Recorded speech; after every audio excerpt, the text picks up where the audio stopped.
अब हम किडनी का एक बहुत इंपॉर्टेंट फंक्शन जो प्राइमरी फंक्शन है उसको पढ़ने की कोशिश करते हैं और इस फंक्शन को मैं कहूँगा फॉर्मेशन ऑफ यूरिन।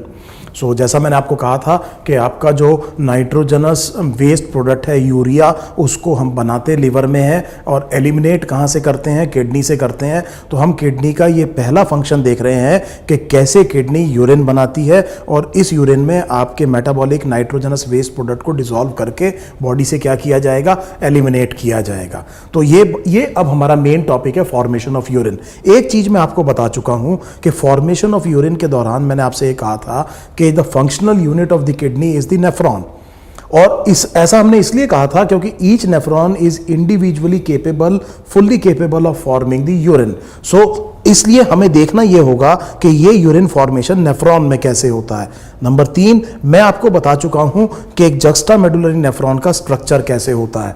तो अगर मैं इसको एक बार दोबारा बताऊं तो जक्स्टामेडुलरी नेफ्रॉन में ये बोमेंस कैप्सूल था, इससे शुरू हुआ था एक proximal convoluted tubule, proximal convoluted tubule से आपका हुआ था लूप ऑफ हेनले, और लूप ऑफ हेनले जब वापस कॉर्टेक्स में आया था तो उसने कंटिन्यू किया था into a distal convoluted tubule, और डिस्टल कॉन्वोल्यूटेड टिब्यूल जाकर के ओपन हुआ था कलेक्टिंग डक्ट में। और हम ये जानते हैं कि यहां पर हमने देखा था कि आफरेंट आर्टीरियोल आई थी और इस आफरेंट आर्टीरियोल ने आकर के एक बंच ऑफ कैपिलरी नेटवर्क बनाया था और इस बंच ऑफ कैपिलरी नेटवर्क को आपने कहा था ग्लोमेरुलस। इस ब्लड में वो एक्सक्रीटरी प्रोडक्ट होंगे जो पहले यहां से यहां पर फिल्टर होकर के आने चाहिए।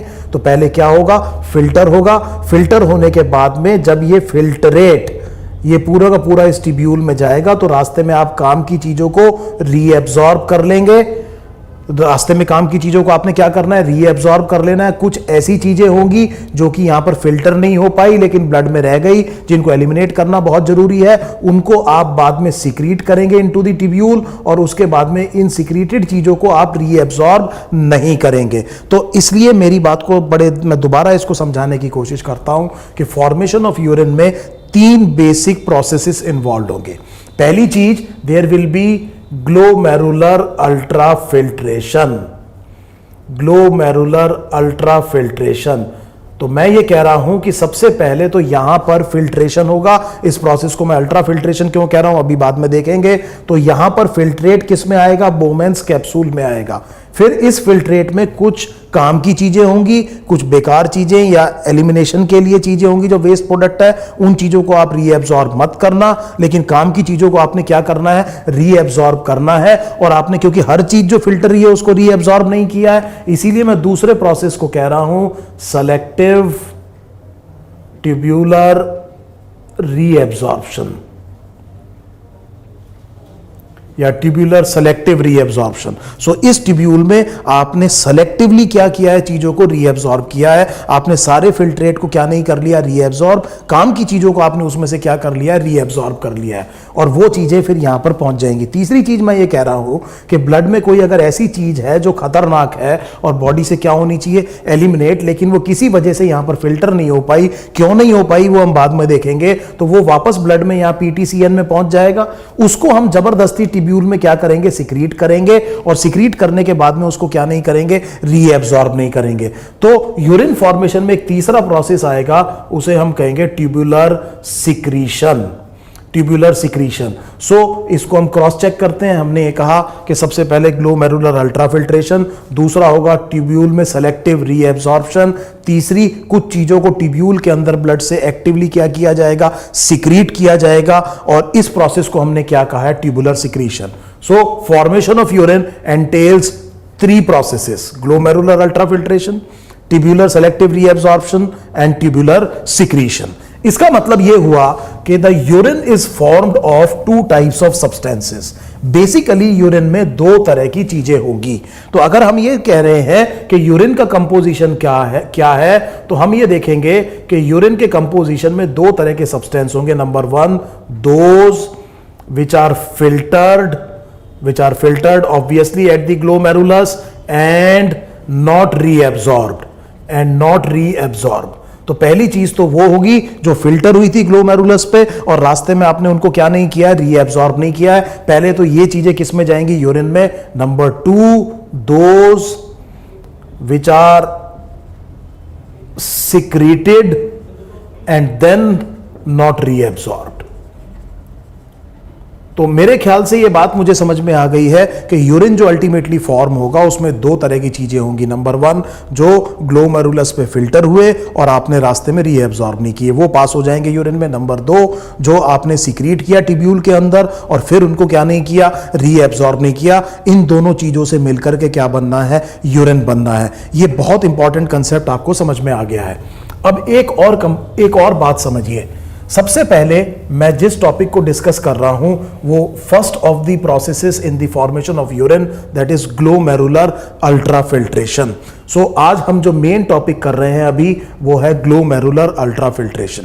एक बात समझिएगा, अगर ये ग्लोमेरुलस की कैपिलरी है और ये बोमेंस कैप्सूल है, ये बोमेंस कैप्सूल है, तो अगर मैं इस डायग्राम को एक्चुअल बनाऊं तो ऐसे बोमेंस कैप्सूल का ये कप शेप डिप्रेशन था, यहां पर ये आफ्रेंट आर्टीरियोल आ रही है और ये कैपिलरी नेटवर्क है। हम जानते हैं कि ये यहां से फिल्टर होकर के चीजें यहां आएंगी, तो मैंने इसको बनाया है ग्लोमेरुलर कैपिलरी और इसको मैंने बनाया है बोमेंस कैप्सूल की ये वाली स्पेस। तो हम ये चाहते हैं कि चीजें फिल्टर होकर के यहां से यहां आए। ये बात हमें अच्छे से समझ में आ गई है। अब आप बड़े ध्यान से देखिए कि ये जो ग्लोमेरुलस है that will be lined by squamous epithelium and this squamous epithelium is the vascular endothelium. तो हम ये देख रहे हैं कि ये ग्लोमेरुलर कैपिलरी की लाइनिंग में एक स्क्वेमस एपिथेलियम होगा जिसको आप एंडोथेलियम भी कहते हैं। And this epithelium, as I have told you again and again, will be resting on the basement material, will be resting on the basement material, and here you will see the presence of Bowman's epithelium lining the Bowman's capsule, and this will also be resting on the basement material. तो अगर मैं बड़े ध्यान से देखूं तो मेरे पास ये तो हो गया है वास्कुलर एंडोथेलियम जो कि एक्चुअली एपिथेलियम है स्क्वेमस टाइप का, और ये मैं क्या कह रहा हूं, ये किसका है, बोमेंस कैप्सूल का एपिथेलियम है। This is the epithelium of the Bowman's capsule, और बीच में मेरे पास आ गया है बेसमेंट मटेरियल। बीच में मेरे पास क्या आ गया है, बेसमेंट मटेरियल। तो ये तीन लेयर्स बन गई हैं जिसके अक्रॉस फिल्ट्रेशन होना है, और इन तीनों चीजों को मिलाकर के हम कहेंगे ग्लोमेरुलर मेम्ब्रेन।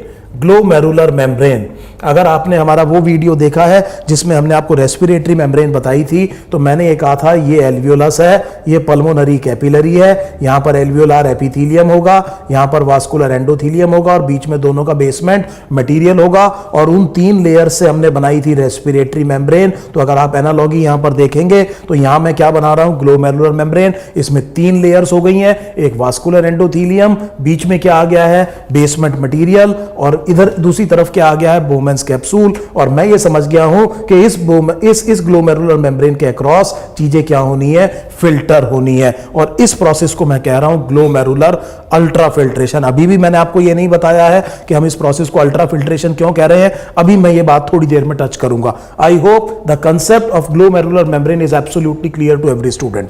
अब आगे ध्यान से समझिएगा इसको।